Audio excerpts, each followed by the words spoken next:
Hello, welcome back to Across the River and Into the Books with me, Bren Booth Jones. Now, I'm very excited for today's video, and I have to start it off by giving a shout out to Ruben from To Readers It May Concern. He made a wonderful video on this very topic, and I believe some other people have done the same, but it was through his video that I discovered his channel, and I will leave a link to his channel down below. I'm very excited to discuss 10 difficult books from my own collection, and let's dive into it together. So I just want to, I suppose, define what hard or difficult means in regards to a particular book. And I have sort of split it up into several different applications of the term. So first of all, a book can be difficult because conceptually it's very challenging. So the content of the book, maybe, if I think of Stephen Hawking's Brief History of Time, when I read that book, not being a mathematician by any stretch of the imagination, I found the content of that book very difficult. I'm not actually discussing that book today, it just sprang to mind. But so the content can be difficult conceptually. Another way in which a book can be difficult is that the experiences conveyed, the emotions that the content evokes, can be very painful, and in that sense it can be difficult. And you think of the Diaries of Anne Frank, very, very painful historical realities of the suffering of the Jewish people in concentration camps in World War II, right? And I'm actually going to discuss a lesser known historical account of from the same period. And then another way in which it can be difficult is it can be stylistically difficult. The voice, the prose, the diction, formally challenging, experimental or obtuse or opaque or dense. A book can also be difficult because it frustrates you.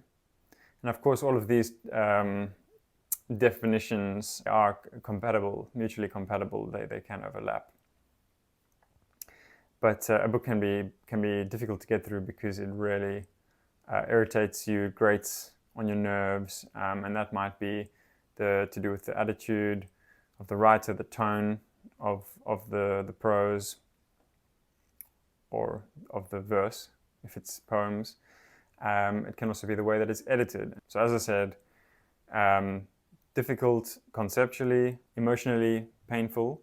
And that is not only historical, right? I use the example of Anne Frank's diaries, but I think of novels such as Arundhati Roy's The God of Small Things, a very heavy and tragic and brutal book without any glimmer of happiness.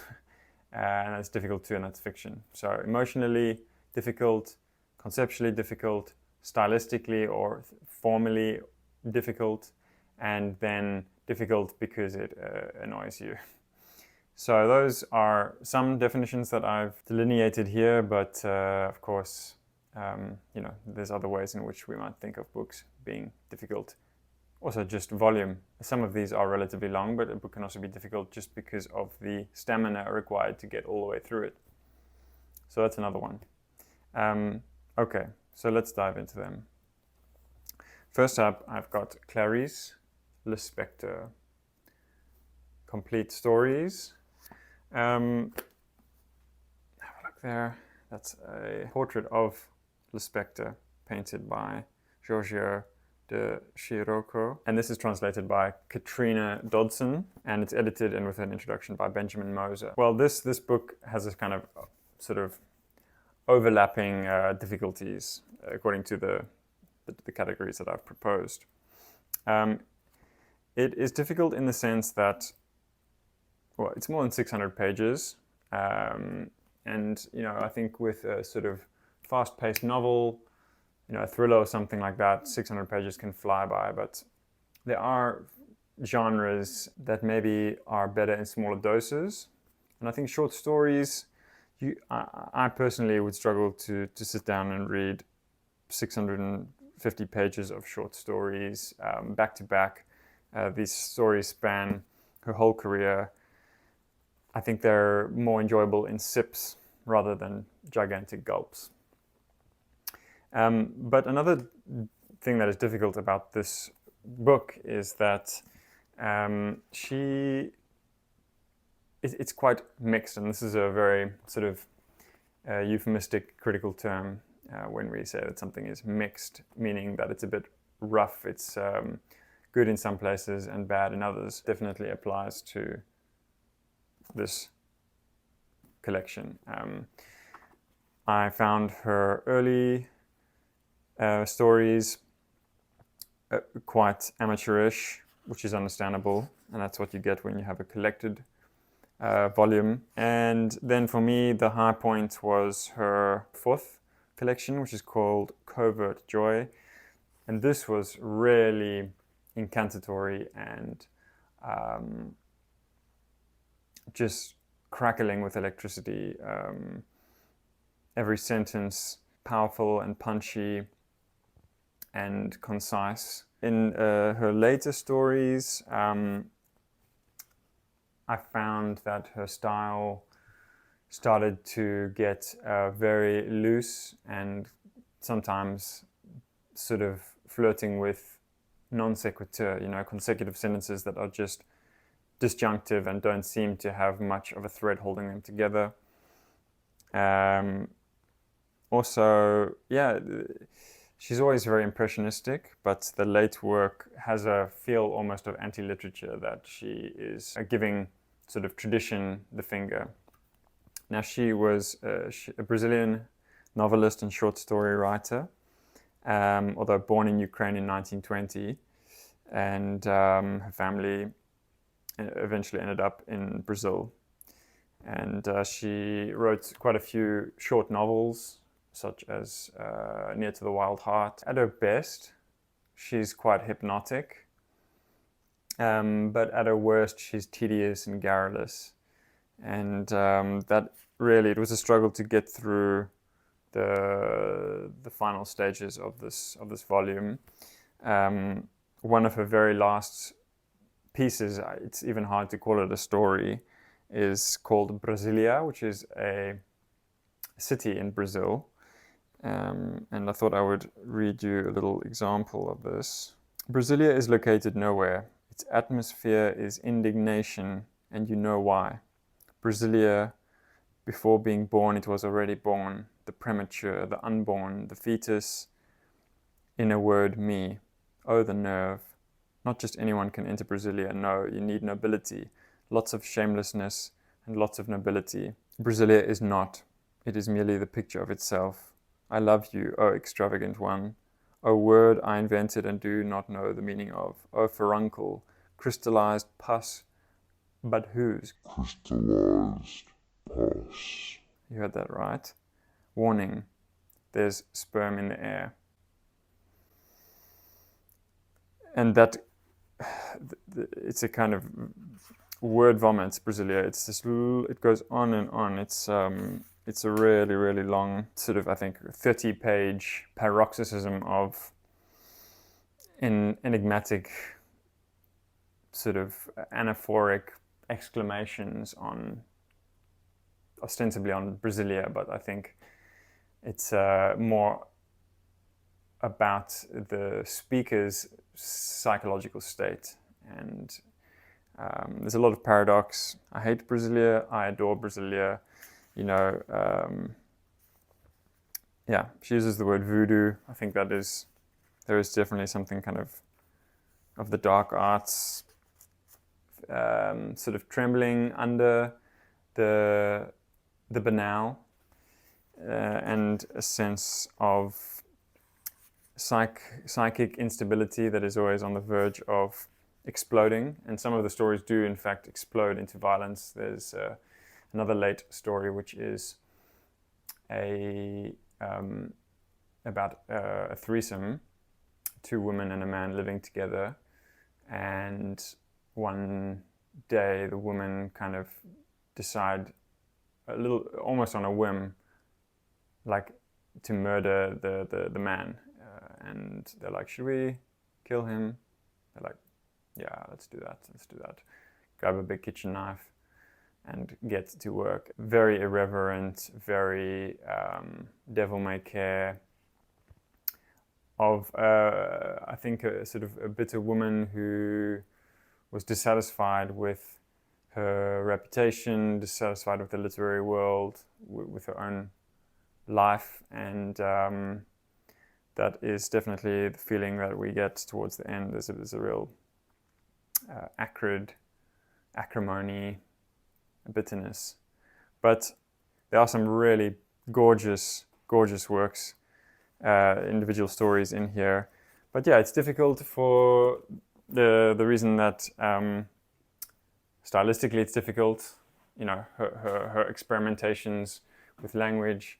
I think Katrina Dodson does a admirable job of translating a writer who is just, because of her style, difficult to translate, because she is spiky and thorny and jarring, and that is conveyed through at the level of the sentence. Next, I have the complete poems of Philip Larkin. Now, you might be surprised to see Philip Larkin in a video talking about hard or difficult books, because he is known for being accessible, for being the people's poet, the working person's poet. And he is accessible, and he was very sort of anti-pretension. He wanted to take ordinary people in ordinary circumstances, you know, in English life, you know, working in the library and going to the pub and having a beer and struggling with relationships and struggling, you know, to pay the mortgage and to deal with getting old, finding moments of beauty within that and moments of insight in the mundane. But why is this book on the list then? Well, first of all, this is the complete poems, and this is edited by Archie Burnett from FSG. And my problem with this book, and I'm a big admirer of Philip Larkin, he's definitely influenced my own writing. I've read everything that he's written. He wrote 2 novels when he was very young, and they're actually pretty good. And other than his very first collection of poems, everything, his later poetry is just sublime. And I will talk more about Larkin on my channel when I get to my Larkin books. But for now, just talking about this one, why is it difficult then if he is so accessible? Well, this is what I talk about, a book that is irritating and long. I mean, this is almost 800 pages of poems, but his most beloved and anthologized collections of poems are really slim volumes. The Whitsun Weddings, High Windows, and The Less Deceived. That's 3 short poetry collections. So why is this gigantic thing so cumbersome?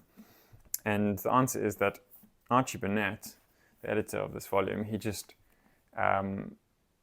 did exhaustive, obsessive research and dug through every letter and scrap of facsimile and archive. He went to every length to find every, you know, hint of a poem. And what happens is that you get very quickly through Larkin's main body of work, and then you just have this enormous behemoth of like juvenilia and like little ditties, little jokey poems that he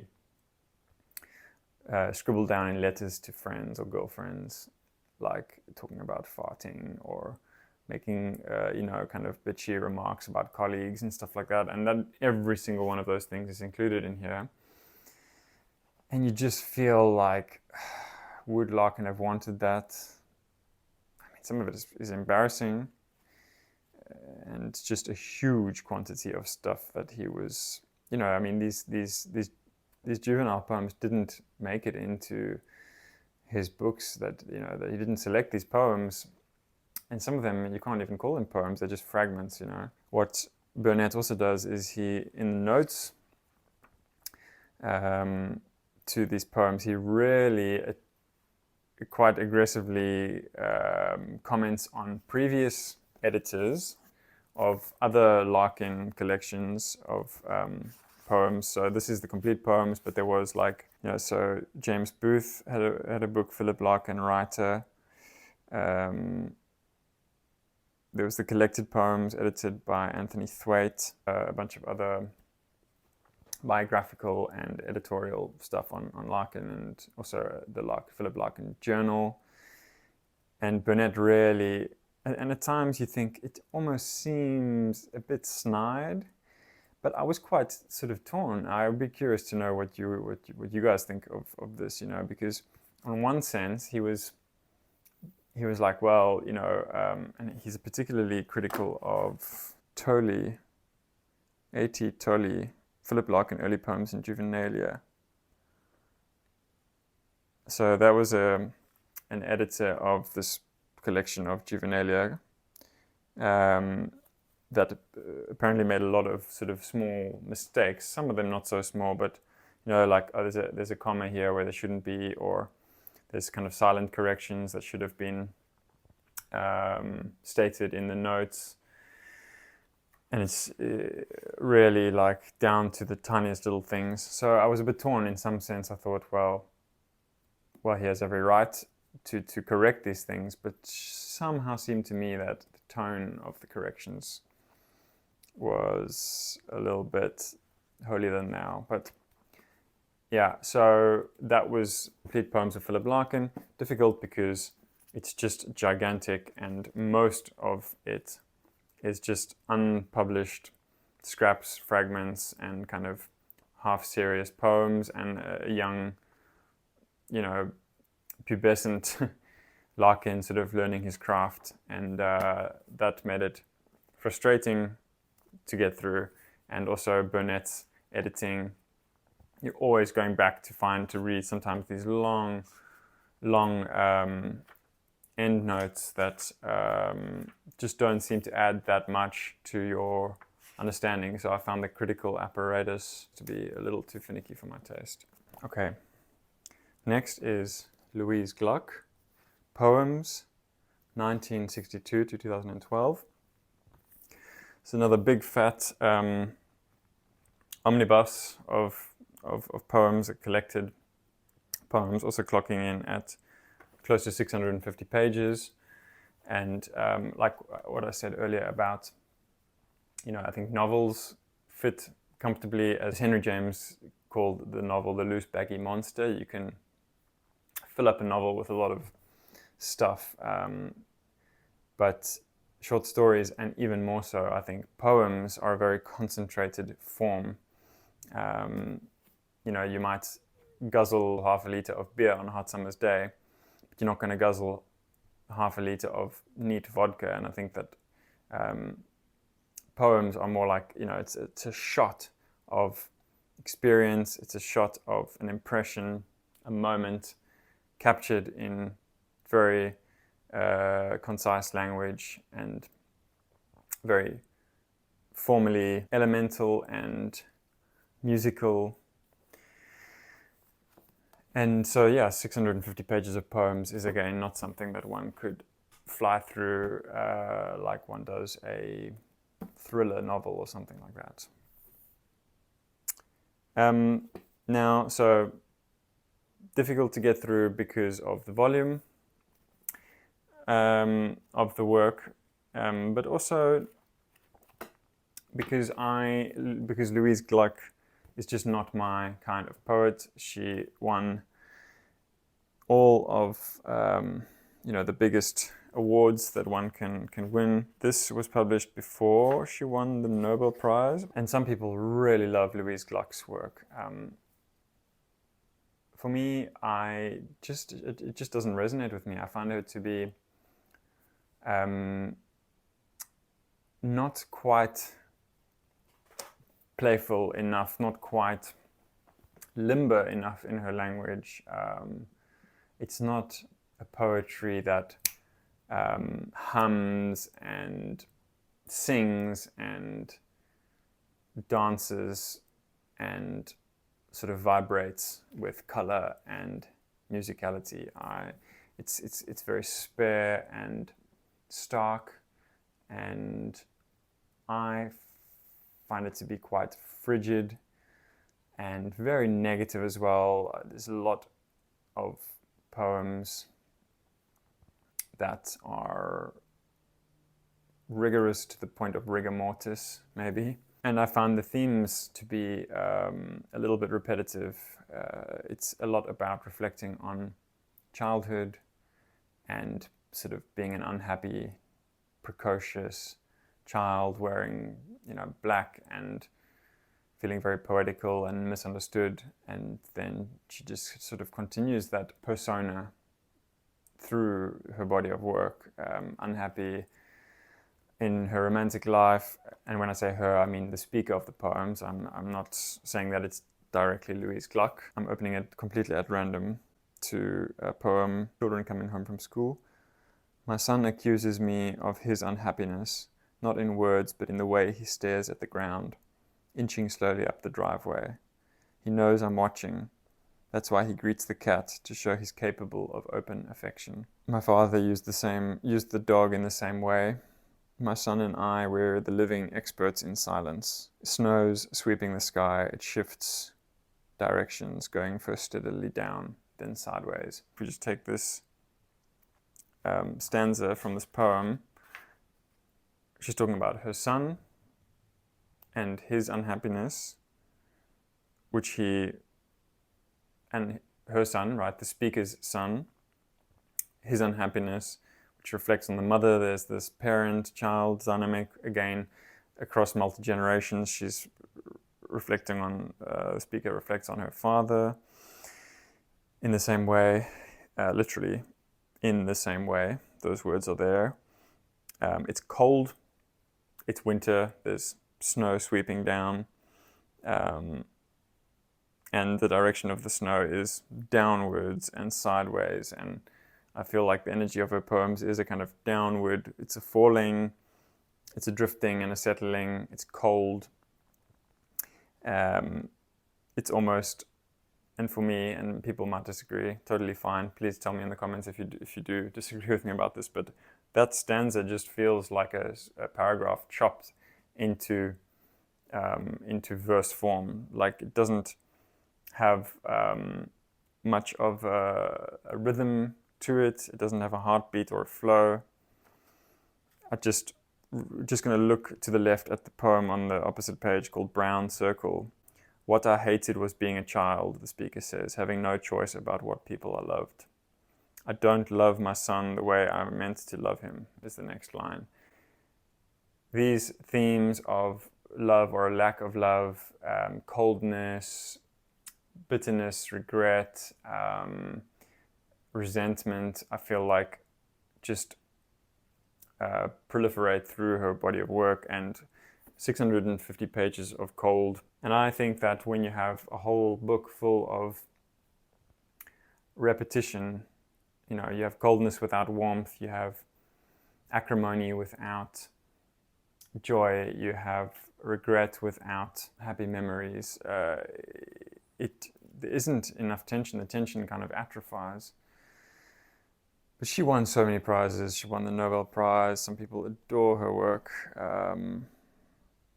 But I found the severity of it just oppressive. And it's, for that reason, difficult, because it's big and chunky in volume, but the content I found to be a bit too frosty for my tastes. Next, I have the collected essays of James Baldwin. It doesn't look enormous, but it's got this almost, onion skin paper, this like Bible thinness of pages. So this one clocks in at just under 900 pages. and it's got Note of a Native Son, Nobody Knows My Name, The Fire Next Time, No Name in the Street, The Devil Finds Work. So those 5 non-fiction collections, essays, and sort of Baldwin's political arguments, and sort of a blend of personal experience and advocacy for the rights of Black Americans. He was a very brave man. He was a gay Black man growing up in the 1940s, 50s, 60s in America. And he just had a very hard life. His father was very severe and perpetually disappointed in him. And he went on to write some astounding novels. Giovanni's Room is probably my favorite, as well as Go Tell It on the Mountain, among others. And he fled America and went to live in France. For most of his mature years, he's very critical of like the left of that period, because he argues that they didn't really try hard enough to bring about the equality that they were always talking about, but their actions were really lacking that.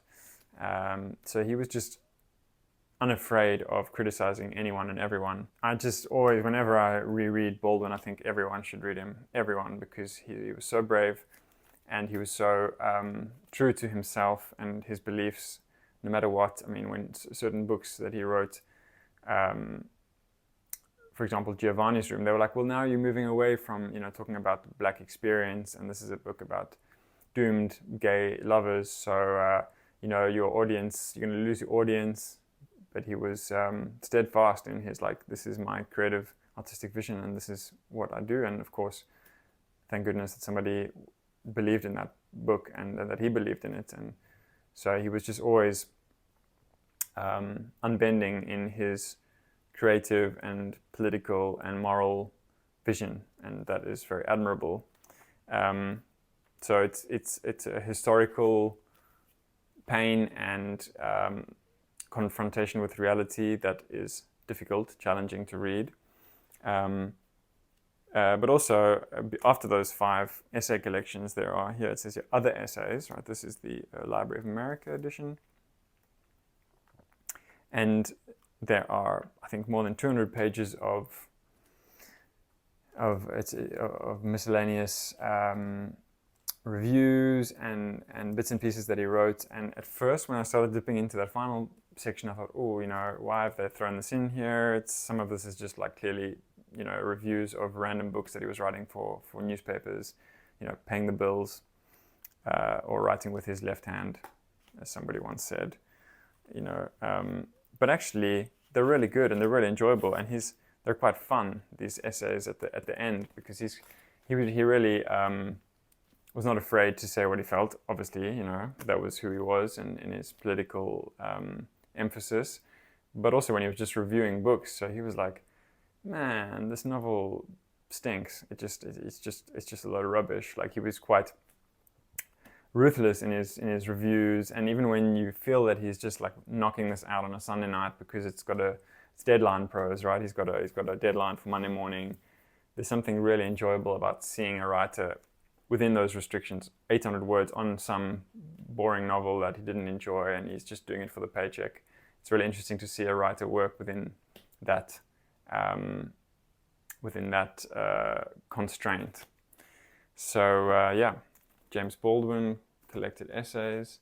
And then I have Etty Hillesum, An Interrupted Life and Letters from Westerbork.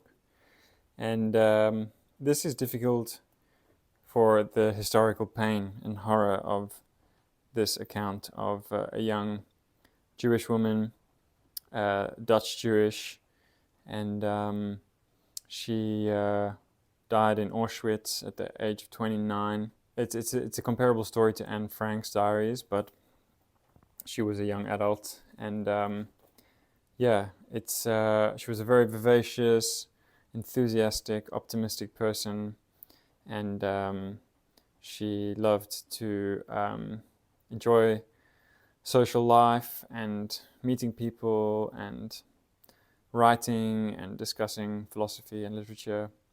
And it's diaries are such an intimate form. Here's a picture of Etty herself. Diaries are so intimate. They are just, convey almost on a molecular level, the ins and outs, the sorrows and the joys, the frustrations and the hopes of an average person, and also really gives you a real tableau of that particular time and place, the cost of cigarettes, the cost of milk, the noisy neighbors, the atmosphere on a particular street in Amsterdam at that time, and of course then being taken to the concentration camp, which is just dreadful. And even when she was in Westerbork in the concentration camp, she was still very high-spirited and never gave up hope. But the devastation is that there was no, bearded man in the sky who was going to come down and save her from the brutality of that moment in history. And but we have her record, and that's beautiful. And if you're interested in a kind of adult contemporary to Anne Frank, then I would recommend this. It's very raw. It's not a work of literature that is sculpted and refined by editors. It's the raw outpourings of a young woman trying to make sense of the blind and vicious sweep of history, and finding joy and pleasure and hope within that, even to the devastating finality of the ending of her life. I've got Jacques Derrida, Specters of Marx. Now this is an example of conceptually difficult and stylistically difficult. Derrida is famously just like one of those extraordinarily dense and elusive and infuriating in his style, like just come out and say what you want to say instead of this this kind of mystifying outpouring of theoretical jargon. That's the image that people have, and some people at the time that he was alive and working as an academic and as a philosopher, people hated him. There were like petitions to like not have him come to Oxford and Cambridge, these kind of things. But I think he is quite misunderstood. But he is very difficult to read. And again, coming back to this thing of meaning, because Derrida is a philosopher, I think we have the risk of going, we run the risk of saying, okay, I'm reading this non-fiction philosophical text, therefore, like, what is his argument? What is his thesis? What are the the points that he makes? To get to that, how does he refute like the antithesis? But when you approach Derrida like that, I think you'll feel confounded, because his whole point was that that language is this slippery, unstable medium through which we try to access the world, but we don't have this clear through line from our thoughts or our sensory experiences into language on the written page. And this was his big attack on the history of Western thought, was that he said, well, this whole long tradition of philosophers from Plato and Aristotle, all the way through the German idealists into the present, they haven't given enough attention to the medium through which they are conveying their ideas, which is language itself, and specifically writing. And so he was not anti-philosophy or like anti schools of thought or the tradition, but he was more like, we need to augment our approach to this stuff with more of a close attention to the ambiguities of language, And so the idea of a specter or spectrality is interesting in that sense, because a specter is a ghost. Derrida was always interested in binaries, dark and light, presence and absence. Really is, I think, one of the central underlying binaries. But not just that you have these two opposites, but that they are entwined. The meaning of happiness is dependent on the supplement, right? The supplementarity of these binary pairs. You can't explain happiness without referencing sadness, or darkness and light, or wetness and dryness, right? These terms are interdependent. And for Derrida, spectrality, the specter, was this kind of floating ambiguity between these poles. And writing, is this series of signs that stand in for the thing that they refer to. So if I'm writing the word table, the table that I'm referring to is absent. It's not there. So, but there is something there, right? Language. I have a word, I have a sentence. So there's this kind of what he called hauntology. So ontology being the philosophy of being and of presence. And hauntology is this, it's not non-being, but it is this kind of hard to pin down spectrality, ghostliness, liminality. And this book is him reflecting on Marx's famous claim that there is a specter haunting Europe, the specter of communism. And then Derrida goes on this whole riff about spectrality and hauntology, and how these lost futures are still contained within the current system, and that our political realities are much less stable than we would like to think, which is just not even close to summarizing it. You can't really summarize Derrida. But I just want to say that it's an interesting work, and he's really into Hamlet in this book. He references Hamlet quite a lot. And obviously Hamlet is also about spectrality, because you have King Hamlet's ghost coming back to haunt the young prince. But I just want to mention this book here. This is Oxford Very Short Introduction. This one is on Derrida by Simon Glendinning. And these are really great little guides. And I would say that when you have a difficult book, conceptually difficult, and when you combine that with, it's historical, it's maybe a big, dense work, it's stylistically difficult, it's conceptually difficult, that there are so many good resources out there to guide you through those works, and you shouldn't be ashamed of that. You should embrace those. And I found that this guide to Derrida was really useful in contextualizing his body of work and his ideas as they evolved from the very, very radically deconstructive early work of grammatology. This is his first book. And then towards his later work, sort of like The Politics of Friendship, he becomes more overtly political and more outward-looking and less kind of endlessly self-referential and linguistically indeterminate. And this book, published in the early 90s, 1993, he gave a conference, and this book then grew out of his talk at that conference, so 1993, was him moving towards that later work. So I plan to do 10 books in this video, but when I finished recording, it was well over an hour of footage.